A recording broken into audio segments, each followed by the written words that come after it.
అంతా లాయర్ చేతిలో ఉందమ్మా. మీ డాడీ కోసం తను వాదించి తనని బయటికి తీసుకురావాల్సి వస్తుంది అని రోహిణికి చెప్తాడు. అప్పుడు ప్రభావతి, నువ్వు రోహిణి ఈయన వెంట మలేషియాకి వెళ్ళి ఆయన ఆస్తులన్నీ విడిపియండి అని అంటుంది. ఇప్పుడు సత్యం, ఏ ఆపు నీదో గోలా అని అంటాడు. అక్కడ జైల్లో మనిషి ఉన్నాడంటే నువ్వేమో ఆస్తుల గురించి మాట్లాడతావని ప్రభావతిని సత్యం అంటాడు. అప్పుడు ప్రభావతి, అంటే నా ఉద్దేశం కష్టకాలంలో మావయ్యకి కూతురేగా అండగా నిలవాల్సింది అని అంటుంది. రే మనోజ్, నువ్వైనా వెళ్ళరా పాపం అని ప్రభావతి మనోజ్కి చెప్తుంది. ఇప్పుడు మటాన్ కొట్టు మాణిక్యం, వద్దు మనోజ్ రావడానికి వీల్లేదు అని అంటాడు. మనోజ్ అక్కడికి వస్తే మలేషియా పోలీసులు మనోజ్ని అరెస్ట్ చేస్తారు అని చెప్తాడు. అప్పుడు బాలు, ఇక్కడ లక్షలు మింగితే అక్కడ ఎందుకు అరెస్ట్ చేస్తారు అని అడుగుతాడు. మనోజ్, నువ్వు ఆపరా అని అంటాడు. నేను ఎందుకు రాకూడదా అంకుల్ అని మాణిక్యంని అడుగుతాడు మనోజ్. మాణిక్యం తడబడుతూ ఎందుకంటే అంటూ ఆ బావకి సంబంధించిన వాళ్ళు ఎవరైనా కనబడితే పోలీసులు అరెస్ట్ చేయాలి అని వెతుకుతున్నారు అని అంటాడు. అందుకే నేను మా ఆవిడ్ని అబుదాబికి పంపించి నేను ఇండియాకి పారిపోయి వచ్చాను అని అంటాడు. అయితే మీరు జీవితంలో మలేషియా వెళ్ళలేరా అని బాలు అంటాడు.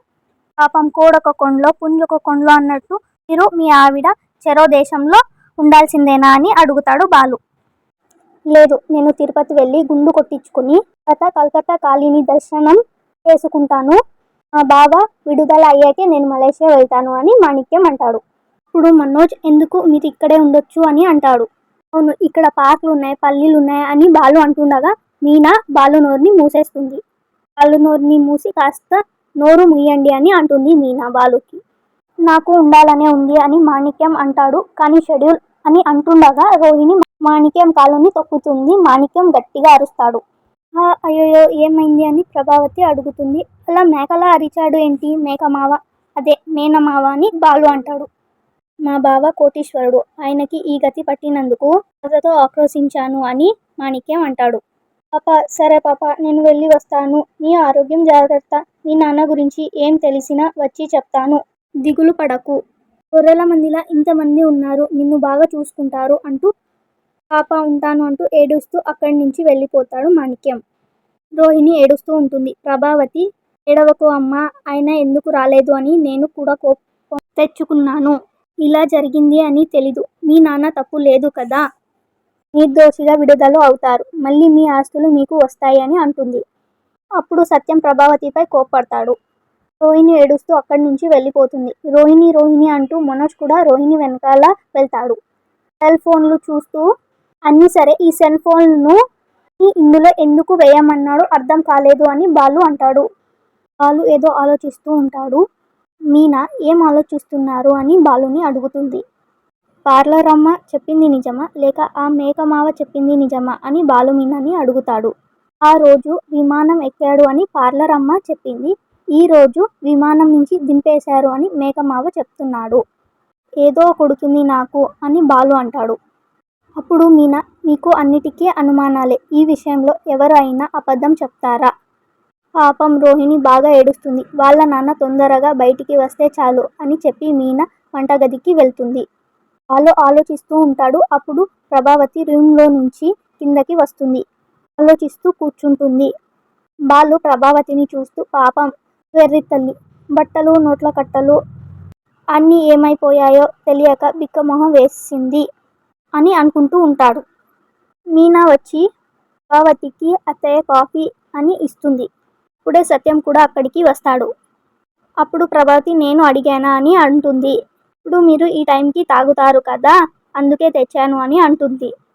తీసుకోండి అత్తయ్య అని కాఫీని ఇస్తుంది. ప్రభావతి మీనా చేతిలోని కాఫీని కిందకి పడేస్తుంది. అప్పుడు సత్యం, ఏమైంది, నీకు దయ్యం పట్టిందా అని ప్రభావతిని అడుగుతాడు.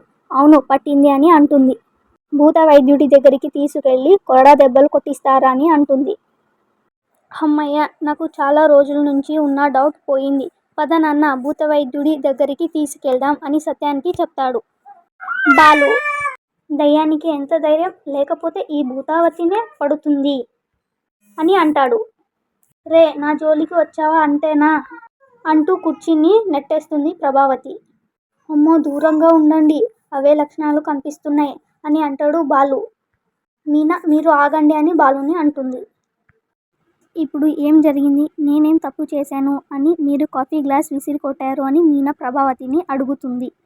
అప్పుడు ప్రభావతి, నువ్వు ఈ ఇంట్లో అడుగు పెట్టినప్పటి నుంచే అన్ని అశుభాలే జరుగుతున్నాయి. పాదం అలాంటిది, నీ బుద్ధే అలాంటిది. ఎవరు బాగున్నా ఓర్చుకోలేవు, విడదీసి వినోదం చూస్తావు. శృతి డబ్బున్న అమ్మాయి కాబట్టి ఈ ఇంట్లో ఉంటే నీ విలువ తగ్గిపోతుందని వెళ్ళిపోయేలా చేశావు. బాలుకి కోపం వస్తూ ఉంటుంది కానీ ఏమనకుండా ఊరికే ఉంటాడు. ఇప్పుడు రోహిణి వాళ్ళ నాన్న పోయి జైల్లో కూర్చున్నాడు. ఈ నష్టాలు అన్నిటికీ నువ్వే మూలం. నీ దృష్టే అలాంటిది. నీ దిష్టి తగిలింది అని ప్రభావతి మీనా బాధపడేలా మాట్లాడుతుంది. మీనా అత్తయ్య అంటుంటుంది. అప్పుడు బాలు, దయ్యం నిన్ను పట్టిందా లేక నువ్వే దయ్యాన్ని పట్టావా? ఏం మాట్లాడుతున్నావు నువ్వు? డబ్బుడమ్మ పుట్టింటికి వెళ్ళడానికి భార్యకి ఏంటి సంబంధం? ఆ లేచిపోయినోడు పెళ్ళానికి చెప్పుకోలేని చెమట కాబట్టి డబ్బుడమ్మ రావడం లేదు. పార్లర్ అమ్మ వాళ్ళ నాన్న జైలుకి వెళ్తే దానికి మా ఆవిడ ఏంటి సంబంధం? మీనా గురించి చెడుగా మాట్లాడితే నేను ఊరుకునేదే లేదు అని ప్రభావతిని అంటాడు. అప్పుడు ప్రభావతి, రే ఊరుకోకపోతే పోరా, నీ పెళ్ళాంని తీసుకొని నువ్వు కూడా మీ అత్త వాళ్ళ ఇంటికి ఇల్లరికం పో అని అంటుంది బాలుని. నాకు సిగ్గు శరం లేవనుకున్నావా?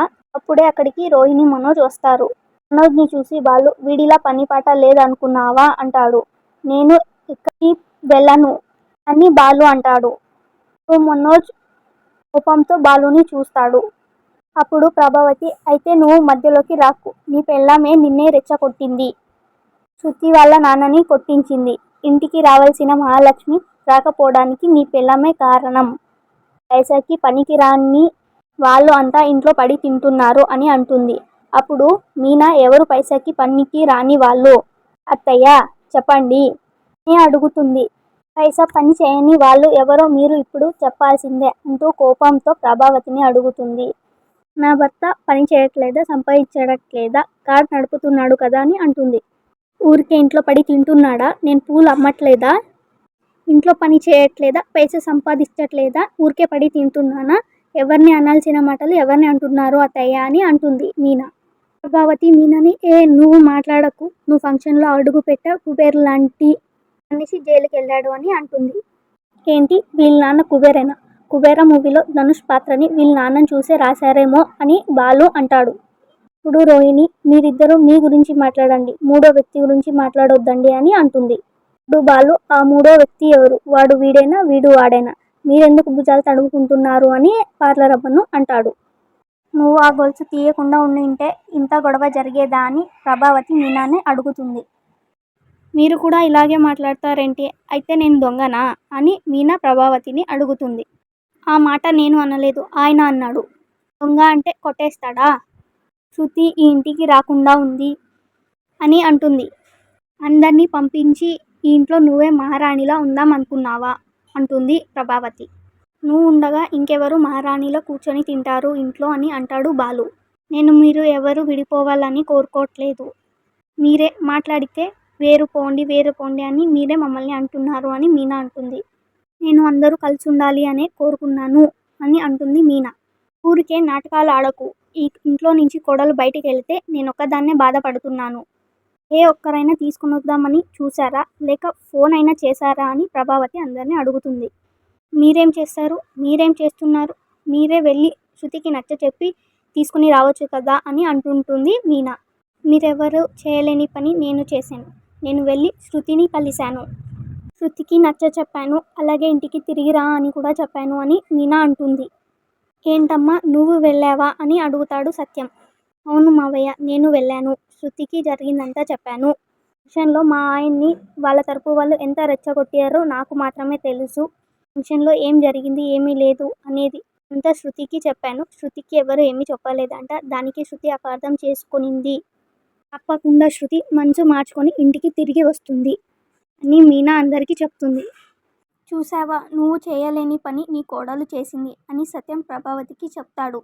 అవును పాపం, ఇది అక్కడికి వెళ్ళి ఏం మాట్లాడిందో ఎవరికి తెలుసు? మీరు విన్నారా, నేను విన్నానా అని ప్రభావతి అంటుంది. నిన్ను మార్చడం దేవుడి తరం కూడా కాదు అని సత్యం అంటాడు. ఇంత చెప్పినా ఈ మనిషి ఇలా మాట్లాడుతుంది ఏంటి నాన్న? ఇలాంటి మనిషికి ఏం చెప్తారు అని బాలు అంటాడు. ఏంట్రా కొడతావా, ఇంతవరకు ఆ సన్మానం ఒకటే జరగలేదు అని ప్రభావతి బాలుని అంటుంది. నువ్వు అలాంటి చిల్లర మనిషి కాదు అని అంటాడు బాలు.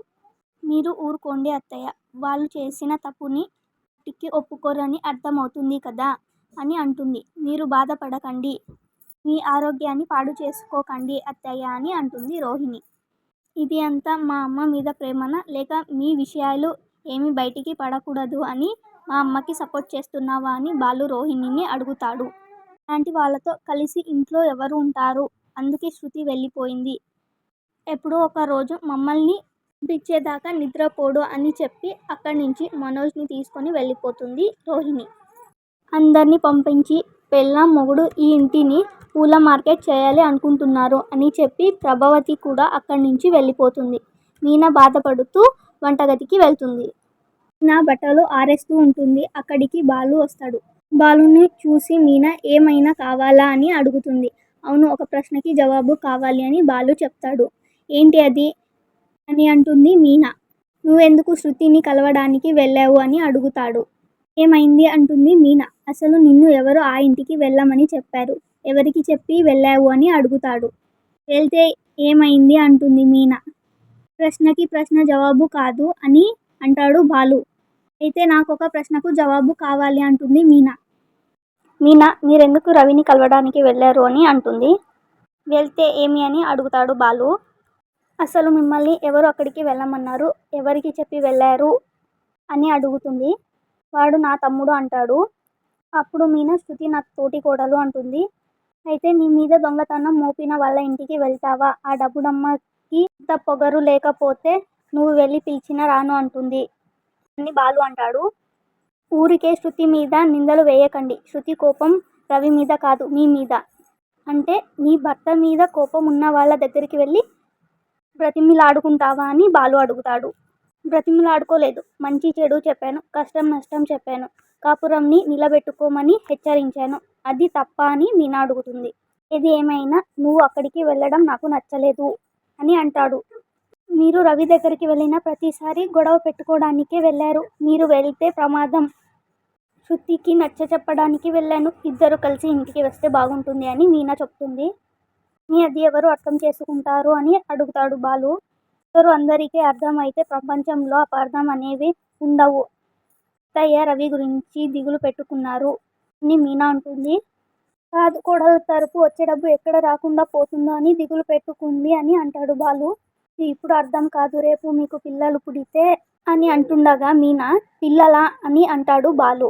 నువ్వు ఇప్పుడు అని అంటుండగా మీనా అయ్యో అది ఏమీ కాదు, మాట వరుసకి చెప్తున్నాను, రేపు మనకి పిల్లలు పుడితే వాళ్ళు ఇంట్లో నుంచి బయటికి వెళ్ళిపోతే మనం బాధపడతాము అని మీనా అంటుంది. అప్పుడు బాలు అంటే అమ్మాయి గురించి చెప్తున్నావా అబ్బాయి గురించి చెప్తున్నావా అని అడుగుతాడు.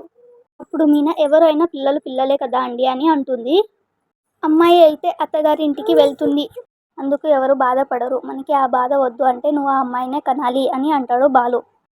అబ్బా దేవుడా, నేనేం చెప్తున్నాను, మీరేం మాట్లాడుతున్నారు, రవి శృతి ఈ ఇంటికి రావాలి, ఈ కోపాలు తాపాలు ఎప్పటికీ ఉండవు, సంసారం అన్నాక పిల్లల తప్పుల్ని ఒప్పుల్ని అన్ని కలిపేసుకొని పోవాలి అని పూజారి గారు చెప్తూ ఉంటారు అని మీనా అంటుంది. అప్పుడు బాలు మనం లక్షలు మింగినోడిని చూపిద్దాం, ఇంకోసారి ఆ వాక్యాలు చెప్పరు. లక్షలు అంటే గుర్తు వచ్చింది, ఆ పార్లర్ అమ్మ వాళ్ళ నాన్న సంగతి ఏంటి, దానికి కూతుర్ని పట్టించుకోడు, ఇందులో ఏదో తిరకాసు ఉంది, ఎలా అయినా దాన్ని కనిపెట్టాలి అని బాలు అంటాడు. అప్పుడు మీనా అబ్బా ఆయన సంగతి మనకి ఎందుకు అండి, ముందు రవి శృతి ఇంటికి రావడానికి ఏం చేయాలో ఆలోచిద్దాం అని మీనా అంటుంది. ఏం చేద్దాం, నువ్వు డబ్బుడమ్మతో మాట్లాడావు, నేను ఆ లేచిపోయినోడితో మాట్లాడాను, ఇద్దరు వచ్చేలా లేరు కాబట్టి డబ్బుడమ్మ వాళ్ళ నాన్నని 4 పీకి కూతుర్ని కాపురానికి పంపిమని చెప్తాము, సరిపోతుంది అని బాలు అంటాడు. అప్పుడు మీనా అయ్యా మహానుప్రభు, మిమ్మల్ని మార్చడం నా వల్ల కాదు, ఇద్దరితో మాట్లాడాము కాబట్టి వాళ్ళే మనసు మార్చుకొని వస్తారు అని నమ్ముతున్నాను, అంతవరకు మీరు కొత్త గొడవ చేయటం ఎలా అని ఆలోచించకండి అని చెప్పి అక్కడి నుంచి వెళ్ళిపోతుంది మీనా. రోహిణి పార్లర్కి దినేష్ వస్తాడు. అక్కడ ఉన్న రోహిణి వాళ్ళ ఫ్రెండ్ దినేష్ని ఆపుతుంది. ఆగు, నువ్వు లోపలికి వెళ్ళడానికి వీల్లేదు, లోపల కస్టమర్స్ ఉన్నారు, రోహిణి కూడా బిజీ ఉంది అని చెప్తుంది. థ్యాంక్ యూ అని చెప్పి దినేష్ లోపలికి వెళ్తుంటాడు. అప్పుడు తన ఫ్రెండ్ వినిపించుకోవేంటి అని వాడి వెనకాలే వెళ్తుంది. రోహిణి దగ్గరికి వచ్చి హాయ్ ఎలా ఉన్నావు కళ్యాణి అని అంటాడు. రోహిణి నువ్వెందుకు వచ్చావు ఇక్కడికి అని అంటుంది. ఏటీఎం దగ్గరికి రావాలి కదా డబ్బులు కావాలి అంటే అని అంటాడు. విద్య నువ్వెందుకు రానిచ్చావు లోపలికి అని రోహిణి విద్యని అడుగుతుంది. నేను ఎంత ఆపినా ఆగకుండా వచ్చేసాడు అని అంటుంది. కంగారు పడుకు నేనేం చేయను అంటాడు దినేష్. నేను పెళ్లి చేసుకుంటున్నాను అంటాడు దినేష్. అప్పుడు రోహిణి మళ్ళీ పెళ్ళి అంటుంది. కాదు ఇంకో పెళ్ళి అంటుంది. నీకు పిల్లలు ఉన్నారు కదా అని రోహిణి అడుగుతుంది. నీ వల్లే వెళ్ళిపోయారు కదా అని అంటాడు దినేష్. అయినా నీ గురించి తెలిసి ఎవరైనా నీతో ఉంటారా అని విద్య అంటుంది. ఎవరు ఉంటారులే నువ్వు కంగారు పడుకో అంటాడు దినేష్ విద్యకి. అప్పుడు రోహిణి చీ అంటుంది. నువ్వేం చేసావమ్మా ఒక బిడ్డకి తల్లివై ఉండి కూడా మళ్ళీ ఇంకో పెళ్లి చేసుకుని ఓ పిండి బిడ్డలా ఆ ఇంటికి కోడలు అవ్వలేదా అని దినేష్ రోహిణిని అంటాడు. నా విషయం నీకు అనవసరం అని రోహిణి అంటుంది. నా విషయం కూడా నీకు అనవసరం అని దినేష్ అంటాడు. నేను ఒక అమ్మాయిని చూసుకున్నాను, పెళ్లి చేసుకోబోతున్నాను, డేట్ కూడా ఫిక్స్ చేశాను. కంగారు పడుకు ఫ్రాడ్గా ఏమీ కాదు, సింపుల్గానే చేసుకోవాలనుకున్నాను. అంత డబ్బు ఇవ్వలేవు కదా, అందుకే జస్ట్ 1,00,000 ఇవ్వు చాలు అని దినేష్ అంటాడు రోహిణికి. నేను నీకు చాలా డబ్బులు ఇచ్చాను కానీ నువ్వు ఇంకా కూడా నన్ను బ్లాక్మెయిల్ చేస్తున్నావు, అది మంచిది కాదు అని రోహిణి అంటుంది. నువ్వేం చేసావు, నువ్వు చెప్పేవన్నీ అబద్ధాలే, చేసేవన్నీ మోసాలే. కానీ నేను నా కాబోయే భార్యకి నా ఫస్ట్ మ్యారేజ్ గురించి చెప్పాను, నీలా ఏం మోసం చేయట్లేదు అంటాడు దినేష్. గురించి నేను ఎవరికి చెప్పట్లేదు కదా, అందుకే నువ్వు నాకు డబ్బు ఇవ్వచ్చు అని అంటాడు. నేను అంత డబ్బు ఇవ్వలేను, నాతో లేవు అని రోహిణి చెప్తుంది. సరే నువ్వు ఓపిక పెట్టకపోతే నేను ఓపిక పట్టను, నీ గురించి అందరికి చెప్పేస్తాను, మీ వాళ్ళ నంబర్లు అన్నీ ఉన్నాయి చెప్పమంటావా అని రోహిణిని బెదిరిస్తాడు. అప్పుడే అక్కడికి మనోజ్ కూడా వస్తాడు. ఉన్న రిసెప్షనిస్ట్ మీరు వెళ్ళకూడదు అని చెప్పితే లేదు నేను రోహిణి హస్బెండ్ని నేను వెళ్తాను అని అంటాడు. దివ్య రోహిణి మీ ఆయన వచ్చాడు అని చూపిస్తుంది. రోహిణి చూసి షాక్ అవుతుంది. నేను నీకు డబ్బులు ఇస్తాను, నువ్వు ఇక్కడి నుంచి ముందు వెళ్ళిపో అని దినేష్కి చెప్తుంది. దినేష్ నువ్వు హ్యాండ్ ఇవ్వగా ప్రామిస్గా ఇస్తావా అంటే అవును నేను ఇస్తాను, నీకు హ్యాండ్ ఏమి ఇవ్వను, నువ్వు ఫస్ట్ ఇక్కడి నుంచి పో అని అంటుంది. ఇప్పుడు కూడా నేను నిన్ను కాపాడుతున్నాను అని అక్కడి నుంచి దినేష్ వెళ్ళిపోతాడు. దినేష్ వెళ్ళాక అక్కడికి మనోజ్ వస్తాడు. వచ్చి హాయ్ రోహిణి అంటాడు.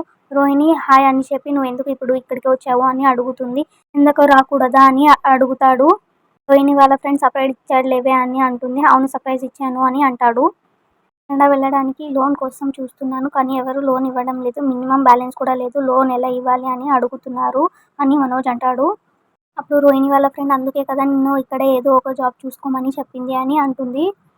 కెనడాలో అంత మంచి జాబ్ వదిలేసి ఇక్కడ జాబ్ చేసుకోమంటారు ఏంటి అని అడుగుతాడు మనోజ్. స్కూల్ కట్టే డేట్ కూడా దగ్గరకు వచ్చింది, నువ్వు మీ నాన్నని అడిగి డబ్బులు ఇప్పించుకోవా అని అడుగుతాడు మనోజ్ రోహిణికి. అప్పుడు రోహిణి మా నాన్న జైల్లో ఉన్నాడు కదా అని అంటుంది. మీ డాడీ లో ఉంటాయి కదా అవి ఇప్పి అని అంటుంది. మా డాడీ అకౌంట్ ఫ్రీజ్ అయింది కదా అని అంటుంది. మీ మలేషియా మావయ్య ఉన్నాడు కదా, మీ మావయ్య దగ్గరికి వెళ్ళి అడుగు అని అంటాడు మనోజ్. 14 lakhs కట్టేస్తే మనం కెనడా వెళ్ళిపోవచ్చు, మన ఫ్యూచర్ కూడా బాగుంటుంది, ఆలోచించు రోహిణి అని మనోజ్ అంటాడు. అప్పుడు రోహిణి చైర్ నుంచి పైకి లేచి ఎందుకు అందరూ నన్ను డబ్బు డబ్బు అని చెప్పుతున్నారు అని అంటుంది. మనోజ్ నేను కాక నిన్ను ఎవరు డబ్బులు అడిగారు అని అంటాడు. ఇప్పుడు రోహిణి వాళ్ళ ఫ్రెండ్ అంటే బ్యాంక్ వాళ్ళు కూడా మొన్న అడిగారు కదా అందుకే అలా అంటుంది తను అని అంటుంది. ఇప్పుడు మనోజ్ మన కోసమే కదా, నువ్వు అరేంజ్ చేయవచ్చు కదా అని రోహిణిని అడుగుతాడు. అప్పుడు రోహిణి నాతో ఉంటే అరేంజ్ చేయనా ఇవ్వనా అని అంటుంది. నువ్వు మీ అమ్మ నాన్నల్ని అడగొచ్చు కదా అని అంటుంది. వాళ్ళ దగ్గర అంత డబ్బు లేదు కదా అని అంటాడు. ఇల్లు ఉంది కదా, ఇల్లు తాకట్టు పెట్టి ఇస్తారు, ఎందుకంటే వాళ్ళకి ఆ ఇల్లు తాకట్టు పెట్టే కారు కొనిచ్చారు కదా, అది కాక మీ అమ్మకి నువ్వంటే చాలా ఇష్టం, నీ పైన నమ్మకం ఉంది, నువ్వు అడిగితే కాదు అనదు, ఒకసారి అడిగి చూడు అని రోహిణి చెప్తుంది. మనోజ్ ఇంటికి వస్తాడు. మనోజ్ సత్యంని నాన్న నీతో కొంచెం మాట్లాడాలి అంటాడు. ఏమి నాన్న అని అంటాడు. అప్పుడు బాలు దగ్గరికి వస్తాడు. అప్పుడు మీనా ఆగండి ఎక్కడికి అంటే నేను పోట్లాడాలి మీనా అని బాలు అంటాడు. మనోజ్ అమ్మ ఎక్కడ నాన్న అని అడుగుతాడు. నా తల మీద ఉందిరా అని అంటూ రూమ్లో ఉంది అని చెప్తాడు. సత్యం నీకు ఉద్యోగం దొరికిందా అని మనోజ్ని అడుగుతాడు. ని పట్టుకొని ఏం అడుగుతున్నారు నాన్న అని బాలు అంటాడు. నువ్వెందుకు వచ్చావురా అని మనోజ్ అడుగుతాడు బాలుని. నేను ఎక్కడ తప్పు జరిగితే అక్కడ నేను ఉంటాను, ఎవరో పిలవాల్సిన అవసరం లేదు నన్ను అని అంటాడు. అక్కడికి ప్రభావతి వస్తుంది. అమ్మ రా వచ్చి కూర్చో అని అంటాడు. నీకేమైందిరా అని అడుగుతుంది. అప్పుడు సత్యం ఉద్యోగం దొరికిందంటే ఇలా వింత వింతగా ప్రవర్తిస్తున్నాడు అని చెప్తాడు. ఉద్యోగం దొరకలేదని మతి చలించిందేమో అని అంటాడు బాలు. నువ్వు రోజు బ్యాగ్ వేసుకొని వేసుకొని వస్తున్నావు, జాబ్ వెతికేది ఏమైనా పని పెట్టుకున్నావేమ్రా నువ్వు అని బాలు అడుగుతాడు. నువ్వు ఆగరా అని అంటుంది ప్రభావతి. నువ్వు ఆగరా అని బాలు అంటాడు మనోజ్కి. నేను ఎక్కడైనా జాబ్ వెతికేకి వెళ్తే ఓవర్ క్వాలిఫైడ్ అని అంటున్నారు అని మనోజ్ అంటాడు. తక్కువైనా పర్వాలేదు నువ్వు చేయరా అని సత్యం అంటాడు. కేజ్రీవాల్తో నేను కూర్చొని పని చేయాలా అని అడుగుతాడు. లేదురా నువ్వు పార్క్లో పోయి పల్లీలు తిను అని బాలు చెప్తాడు. నువ్వు ఆగరవాడేమో చెప్తున్నాడు చెప్పని అని ప్రభావతి అంటుంది బాలుని. క్వాలిఫికేషన్కి తగ్గ జాబ్ వచ్చినా కానీ నేను చేయలేకపోతున్నాను అని అంటాడు మనోజ్. ఇప్పుడు బాలు ఇప్పుడు బయటపడ్డాడు చూడు అని అంటాడు. వీడియో నచ్చితే లైక్ చేయండి, సబ్స్క్రైబ్ చేసుకోండి.